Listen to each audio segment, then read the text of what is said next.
did you get the invitation to my party? I stole it. So you're a thief. I hope you wear a mask. Sometimes. Just never when I'm stealing things.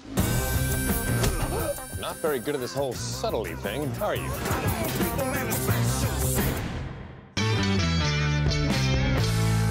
A sequence that I don't know, it just kind of like blew me away was the sea raid when they're taking the Zodiac boats to the island lair. Right. Was that always intended to be montaged like that, No. or was that like a? Can you walk me through like Yeah, how I can actually. It's quite an interesting process because the truth is that that was about a 6-minute scene of people scouring up walls and whatnot. It felt very for your eyes only, like, you know, they were gonna raid, and it felt like it was like a big action set piece. But it was, and it was boring. Right. Right, because I think we've just seen too many raids on too many castles, and our suspicion was it was going to be boring anyway the first time around. So I'm not sure if we cared about how it was that we were going to get into the castle. So anyway, we did have lots of footage.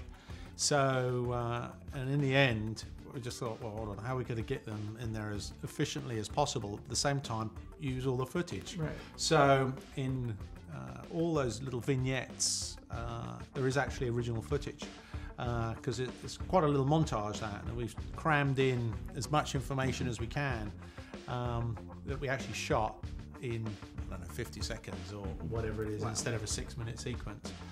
Because the truth was, a 6-minute sequence was a bit of a bore. Was there a scene that you guys wanted to get in there that unfortunately had to cut for time? There were a couple of bad guy scenes, sort of establishing the bad guys. There was. That we actually were pretty good, but we decided we wanted to sort of It didn't really work in context. Also, I find films have a rhythm, and you tell me what you think about this. But once you establish that rhythm, you want to stick to it, and you might start. You can't. There's extensions of scenes that we enjoy, but it just throws the rhythm, and then once your rhythm's thrown, it takes you a while to catch up with the original rhythm. So we can be quite ruthless with a pair of scissors in terms of. I mean, we certainly sucked time out of it.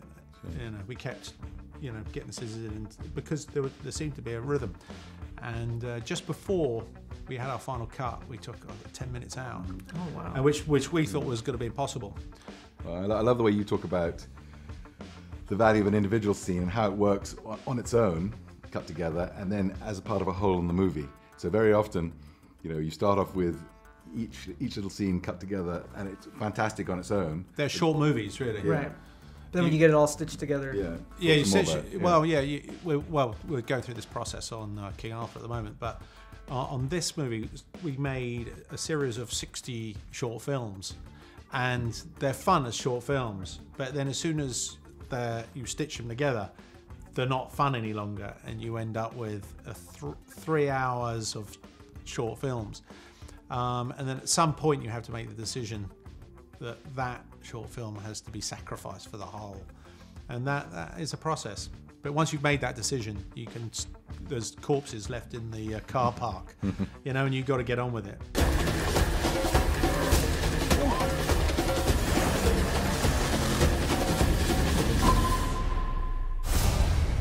How's that for entertainment?